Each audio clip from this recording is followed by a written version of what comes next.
Hey everyone, we've got a really special show for you today. If you've been a fan of the show for a while, you know that I've got rotating co-hosts, and Jay Acunzo was supposed to be on here today, and he is in the process of buying a new house. So he said, could he have a free pass for today? I said, sure. And that allowed me to invite one of my great friends, Sandy Carter. Now, I first met Sandy, oh gosh, it's been over a decade ago. I was invited to go to IBM to see this marvelous new technology called Watson. And Sandy was at IBM at the time, and we've become friends, and we just admire each other so much. Sandy has a new book out called AI First, Human Always. I love the book, especially the forward to the book. It's Yes, marvelous, you wrote it. written by this amazing guy. Oh, it was me. And Sandy, based on this book and gosh, her real life experience, she's got some really interesting ideas about how AI is impacting the sales process, and we're going to be talking about that today. Before we get into it, because Yep. I will get immersed in this, um, I want to mention we have a new sponsor, SEMrush. I mean, I've used SEMrush for years. I love them. They've been so good to me. You'll be hearing more about them later, but I just wanted to acknowledge that they are a new sponsor of the show. And of course, we've got Brevo. Brevo sponsored the show for many years. And many of the things you're going to hear in the show today are going to be very relevant to the things that Brevo does. Their whole mission is to support commercial business processes to enhance your digital presence and strengthen customer relationships. You can try it for free. Go to brevo.com/marketing companion, and you can get a free trial. If you decide to sign up, use the promotion code companion to get 50% off your first 3 months. Now, Sandy, whenever I invited you to come on our show today, I'm so excited to talk to you. You said, "Hey, I want to talk about attention to intention." So that's very provocative. So tell me what you mean by that. What's going on? Yeah. Well, first of all, I also have to say, right before this meeting, I was looking at SEMrush too, Mark. So we use Yeah, it at my company as well. So let's go SEMrush for sure. yeah, Attention to intention. Well, Mark, this is what I've been thinking about for a while, which is, marketing has been measuring attention, right? How yeah, many views am I getting? How many clicks? How many impressions? But AI really makes that into a shift. It's looking at what is the intention of you viewing something, clicking something, or exploring something. It should, or starting to in many areas, predicting what you want before the customer acts. And so I think this shift is a big shift for marketers and thinking about how is trust built? How is connection built? How does loyalty form? Because I think it's going to be different than what we've seen in the past with AI really coming in. yeah, yeah. I've been thinking a lot about this too. And I mean, part of this shift, I think, is the loyalty possibly shifting to the AI as we trust, as trust builds in AI. And I'll give you an example from my life. I'd love to hear what you're thinking about this too, but Um, I had a trip to Paris recently, and I had AI plan the itinerary, and I gave it guidelines. I said, "Hey, I like history, I like art, I like culture, um, I like nature. I'm going to be here for 5 days. I want to stay in this area," and it gave me a whole Hopefully itinerary. you said food too, because Paris has the best food. Yeah, yeah. It gave me one of the restaurants that recommended. I actually went to twice. It was so Oh, good. wow. And so that's one part of the story that my itinerary, I didn't see ads. I didn't see content. I double checked a few things, maybe, but it sent me to museums. It even gave me the best visiting hours. And so, and it's interesting what you say about attention to intention, because when I went to AI, it was completely intention. It was 100% intention. So how's that land on you? And like, do you have your own example you want to share? Yeah, I mean, I think a really big one is we're using a CRM system today, and I work for a startup. We are a unicorn, but we continue to level up, level up, level up. So I wanted to look at some different CRM systems and see, do I want to stay where I am? Do I want to move? What do I want to do? So what I decided to do is I wanted to look at 4 different tools and play with them. One of them was not Google, by the way. So I went to ChatGPT, I went to Claude, I went to Grok, and I went to Perplexity. And I said, hey, here's my budget. Here's what I'm looking to do. This is what I place a lot of value on. Can you give me some suggestions for CRM tools? And Mark, much like your itinerary, it did not come up and say, oh, here's the 100 CRM tools are out there. What it said to me in all 4 cases was, based on your criteria, let me create this table and I'm going to give you the five that you should look at. And the table created had the 5 vendors in it. And it said, oh, you said you were looking for this. Here's your budget. You're in or out of your budget. Here's this. It looked at, AI inclusion in the tool, how easy it was to customize, like all the criteria I'd given it. But it only gave me 5 choices, 5. Now, before I would have gone to Google, I would have searched, I would have asked my friends, hey, Mark, what do you use? Hey, Sam, what do you use? Hey, Valentina, what do you use? And it would have come back and said, oh, try this, look at this. What about this? But not this time. This time it gave me 5 choices, very intentional choices. And I think that's really interesting because I recently wrote a Forbes article. I'm a Forbes contributor, and I got the exclusive on a new set of research that came out from BOSPOP. And that set of research said that I'm not the only one who's doing this in a B2B setting today. 84% of CEOs and the C-suite today are going straight to one of those 4 or 5 tools and Yeah, saying, I believe that. we recommend, right? So Mhm. intention now is driving purpose decisions, not kind of those old school pitches, right? So if I wasn't one of those 5 vendors and by the way, interesting to me, all 4 of those tools recommended the same 5. Oh, wow. That's what I was going to be my question. Yeah. And then I tried Gemini, which, uses a completely different model and it had some different tools in it. But if I wasn't one of those 5 or 6 tools, then I probably wasn't going to waste my time, but kind of go through that and look at it, which I thought was quite interesting.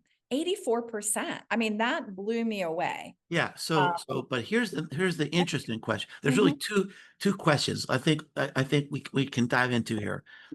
So one would be like, what's in your, I mean, have you started to think about like, how do you become one of those 5? Mhm. And Absolutely. number two, doesn't this reinforce the importance of brand? Because even if AI says, okay, here's 5, there still might be one who you love. There still might be a relationship you have there, because that's a big decision. That's an enterprise decision. And I mean, you're gonna need some sort of word of mouth validation. You're gonna need some sort of relationship with a sales rep or something before you make that big decision. So pick which one you want to talk about. Tell me the first question once more Well, I time. mean, so like how like if you're Oh, I if know. you're How if do you yeah, become if the you're in the how you get audience attention? today, I Yes. mean, sure. Well, the question that everybody has is, everyone listening today is, how do I get to be one of those 5? Yeah. So How here's what I did. So, Yeah, as we're switching from SEO, search engine optimization, now we're switching to GEO, or generative yeah. AI engine optimization, right? There's a couple of interesting things that I think you can do pretty easily. Once I did that exercise, I went back into the black box and said, okay, we have this black box, which is these AI tools. How did they pick those 5? So I started looking. One of the number one places they went to was Wikipedia. Now how'd you find that? How So was it the search the the deep research, search? yeah, you can look Yeah, where they find stuff from. So I okay, yeah, looked at the research that they had done, and I found that one of the top things was Wikipedia. Well, for my company at the time, we did not have a Wikipedia page. Oh my gosh. So all of these companies, all of them, all the 4 or 5 tools that I used and pulled from Wikipedia. So I'm like, yeah, dang, yeah, we better get a Wikipedia page. I actually have a personal Wikipedia page now too because of that. The second interesting thing that I found, which I felt so great about, was they pulled a lot of stuff from Reddit. yes, Reddit. Yeah. yeah, And so I had started a subreddit for my company about 9 months ago. And boy, thank goodness I did, because when I ran the same test on my company, Reddit pushed me forward as well. All 5 of the companies that were selected, yeah. these tools all had strong Reddit channels, Reddit comments. Isn't that something? And one of the things I noticed, which I went back and fixed for my company, is if you had a Reddit comment from 2 years ago and someone said, oh man, I can't get this to work, or I had this issue, no one called me back. Even if you did go back and call them back, if you didn't address the Reddit comment, Mm. you got a red mark against you. Oh, The research. wow. So we Social signals. yeah, so we went back. For us as Unstoppable, we went back and we looked at, and there were like, probably 100, because we have 4.5 million customers.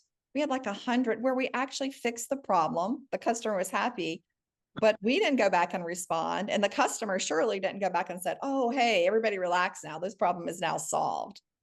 So Reddit. So I think that's a big surprise. When I talk to companies, Mark, and I tell them Mm, that now Reddit is being used in a lot of places for customer yeah. sat and that sort of thing, they were Mhm. really surprised. Reddit, I need a Reddit channel. We've Yeah. actually now expanded our Reddit presence. We not only have our own subreddit, but now we've picked out, the subreddit for AI is really huge right now. We also deal in blockchain. There is a huge one. It has over 1 million people in it that are talking about blockchain. So we're really going in there and being very active in those Yeah. communities as well. Well, a couple thoughts on your insights there. Uh, this validates a lot of what Andy Crestadine and I talked about on the last episode. Um, we looked at new research that examined 1 million AI responses, and it said that the number one source was sort of non-ad, non-sales content. Number two was journalism references, and number three was academic references. But he talked about the importance of co-occurrence, which seems like this is the new backlink. So the AI isn't looking at backlinks, it's looking at your name being associated with a certain kind of content. So this is like what you're saying on Reddit. If your brand name is there and it's associated with something good, or it's something associated with something bad, that's the signal that it's taking for the results. And what Andy was concluding was that essentially um, the marketing and PR playbook are sort of in play, still in play. So if you think about some of the things you're saying, yeah, hey, your company should have had a Wikipedia page anyway, right? So say, Mhm. okay, I need to be a little stronger there. Your company, if people are complaining about you on Reddit or anywhere, you need to kind of, handle that. And now it seems like that there's a heightened urgency to really get, especially I think the PR side, kind of in order, to get our house in order, to get our reputation in order. I made a comment in a blog post. I think we're entering a golden age of PR and corporate communications just because of this, because it's these examples you're giving, Sandy. These are signals to AI that something is good or something is bad. Now, what about the second part? You Well, got, before I go into that, may oh, I go just ahead. give one more Yeah, before we move on? So the other thing I found was that companies who wrote articles like the 5 reasons you should go with me, or, yeah, 7 great new features of this product. Those articles were pulled a lot too. And I did a deep dive with one of the engineers at Claude, and he goes, we think about AI as, oh, she helped me or he helped me, right? We kind of personify AI. But yes, AI is a computer and it digs numbers. It loves like yeah, facts and figures. And so the other thing that I did notice in all of the research that was done by all the tools is they pulled in articles that had the 5 reasons, the 10 this, the 9, yep, or that answered questions, So adding hmm, like to our blog post, frequently asked questions at the end really helped us. So we started to do some of that to make sure that we're not only just going up in SEO, because those things help SEO too, as yeah, Google Discover, which is another great tool, but they also help my GEO rating as well.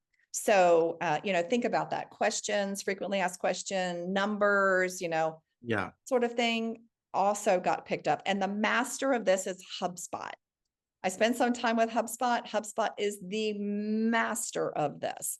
So go take a mm, look at their content. They've got yeah, 7, 10, 5 all the time. Great content and interesting. They pitch it in yeah. interesting ways. So yeah. So sorry, that was my It's third. it's the it's the revenge of the listicles. It is. It is.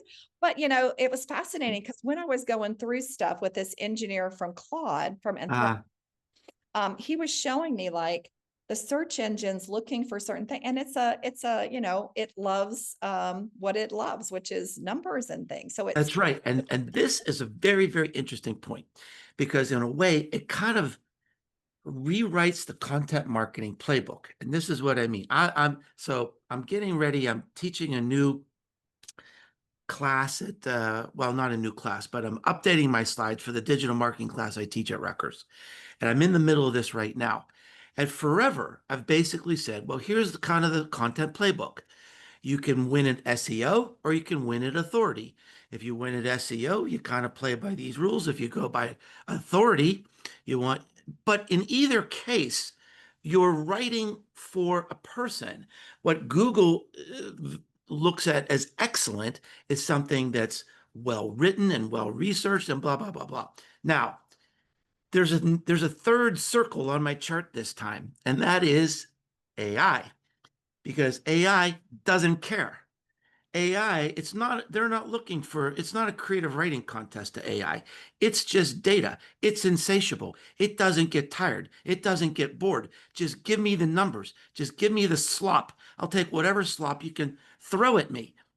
And so it's like, that's interesting. Where does that fit in a content strategy? But it does. And we're going to have to find a way to address that. absolutely, yeah. Numbers, numbers, numbers. And as you said, listicles.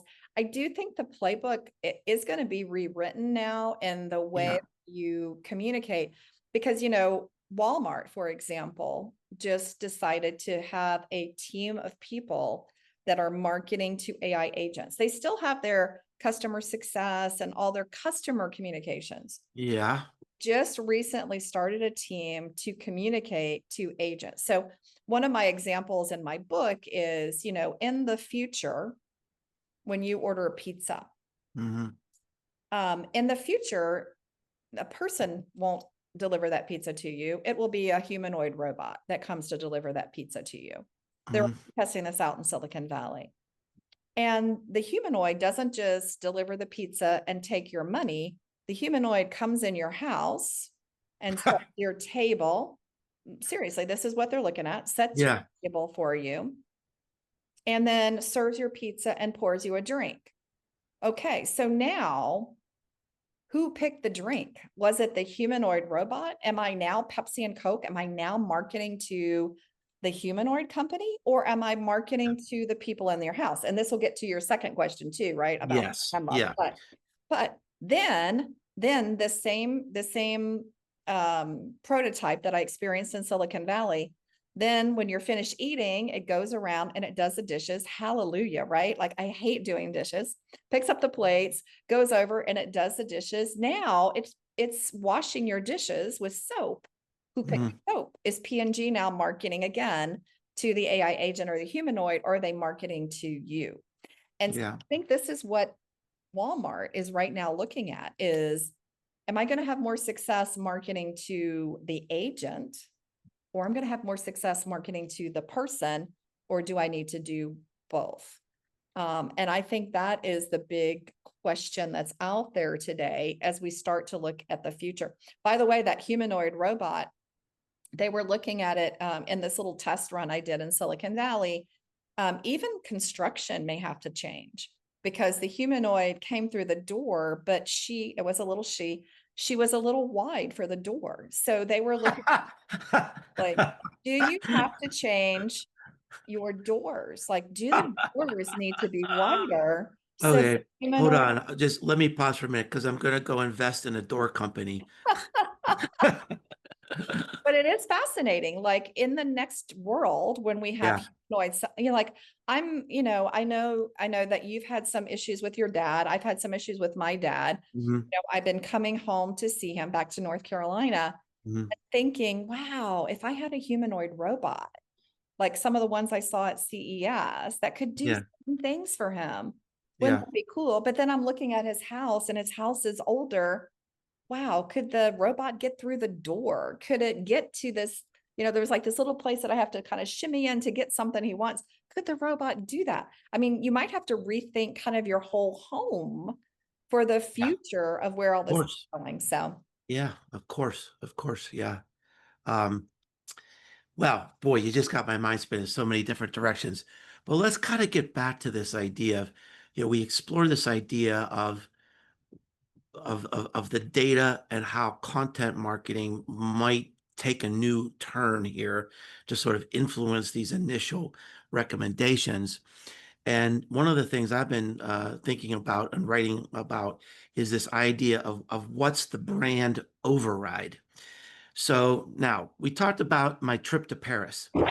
Now, there was one restaurant that was not on the AI list because I have a friend who lives in France and she saw I was going on a trip and she knows I'm I have to eat gluten free. I'm celiac. She is too.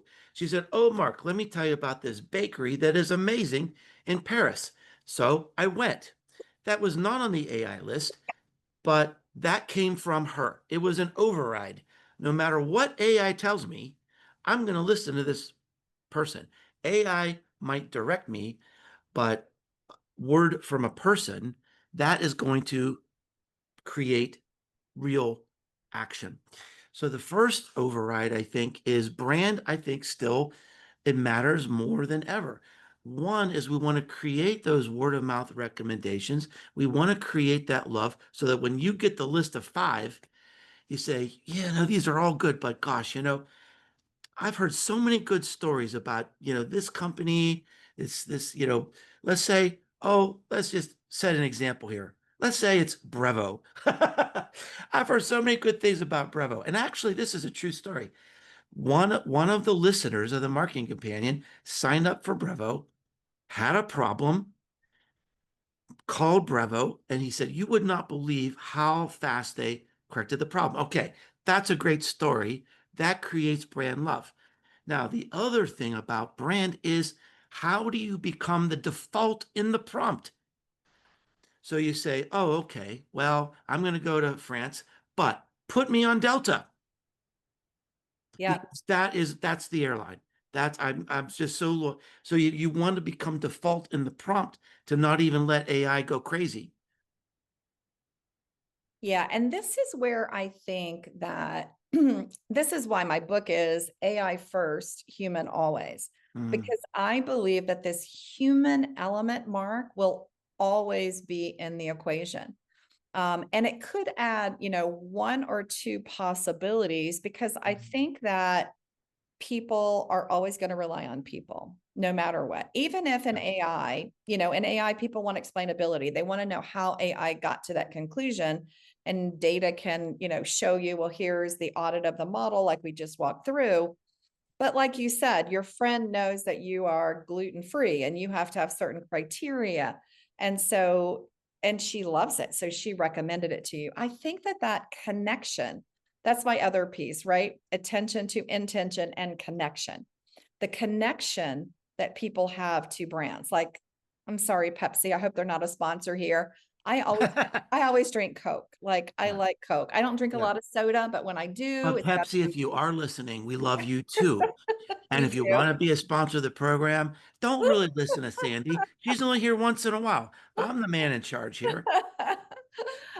It was so funny. Once I was on an airplane, I just have to tell you this story. I was on an airplane and I can't remember where I was flying, but the flight attendant came through and she said, "What do you want?" And I said, "Oh, I want a Diet Coke." She goes, "Oh, we don't serve Coke products." And I said, "Well, then I'll have nothing." And the guy in front of me, he turned around and he said, "Oh, could we talk afterwards?" And I said, "Why do you want to talk Yeah. to me?" Right? Like, I'm married. Like, see, I'm married. And he was like, "No, no, no. I work for Coke. You're exactly the customer I want. I want to Yeah. talk to you. Like, why Coke? Like, Yeah. anyway, it was fascinating. That was through human connection, right? And what I had grown up with. Now, the bigger question though, Mark, is as our kids are growing up, will their brand loves come from AI? So, for Yep. example, my daughter's playing Roblox. Yep. And the other day she came to me and she said, "Mom, I got to have a pair of Adidas." I'm like, "You know what Adidas are?" Like, Yeah. how do you know this? Right. And Yeah. she knew from playing a game in Roblox and Mm. several of her Oh, games that is so that she calls interesting. them, Yeah. like Adidas. And guess what? Adidas advertises in Roblox. So here's my bigger thought, and it kind of gets you, kind of spinning around, almost like time travel. So then, does the brand you love in an early age get selected by AI? And therefore, the brand story started with AI. Yeah. It didn't start like, you and I are a little bit more experienced, Mark, right? It didn't start the same way, right? Yeah. And so I'm just wondering for that next generation, Yeah. what is going to be the impact of AI on them and how will that impact your brand? And Well, yeah. where do you need Yeah. to be as that younger generation, that next generation, as a company? Where do you need to be so that you're in there early so that then that person in Paris who recommends that restaurant maybe found it through Roblox or found it through Grok or you know what I mean? Yeah. Yeah. You're making my brain hurt. Uh, Yeah, it is there's though, so right? many implications. And I Mhm. think, so, I mean, will there be an opportunity at some point for brands to partner with AI platforms? They've got to make money someplace. They're spending Mhm. trillions of dollars on all these data centers. So, number one, will there be an opportunity for brand partnerships? Number two, will there be an opportunity for advertising? That has been a big discussion. I think it was actually Perplexity was going to go down that route, and then they backed off, and I don't know where that OpenAI was going to stands. go down that route too, and then they got so many Yeah, comments from their users and customers that said, "Now that makes your content biased." yeah, But yeah. is So I that mean, really true? Or are there that's other things that are biasing the content, right?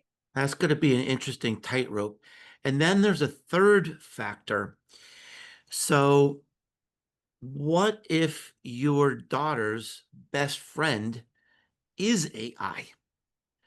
So Mm. I know that sounds creepy, but it's something that's actually happening. And I just saw this research that 33% of teens use AI regularly in a social relationship. 31% find AI conversations as satisfying or more satisfying than human conversations. And we've seen the scary things in the news about, AI bots, giving bad information or harmful information even to teens and children. But there's another side where AI might be comforting them, might be letting them vent on things they wouldn't vent. And there's an increasing number of people that are saying, hey, I've got an AI boyfriend or an AI girlfriend. And as AI approaches this, let's say, at least an illusion of sentience, and if you have an illusion of sentience, it doesn't really matter because what you believe is going to be the truth. Are people going to say, hey, this thing is my best friend? This thing should have human rights. This thing should be protected. Um, and that's a third dimension, really, because you have the trust in the brand, you have the trust in the recommendations, and then there's this third dimension where the most powerful word of mouth recommendation might come from a bot.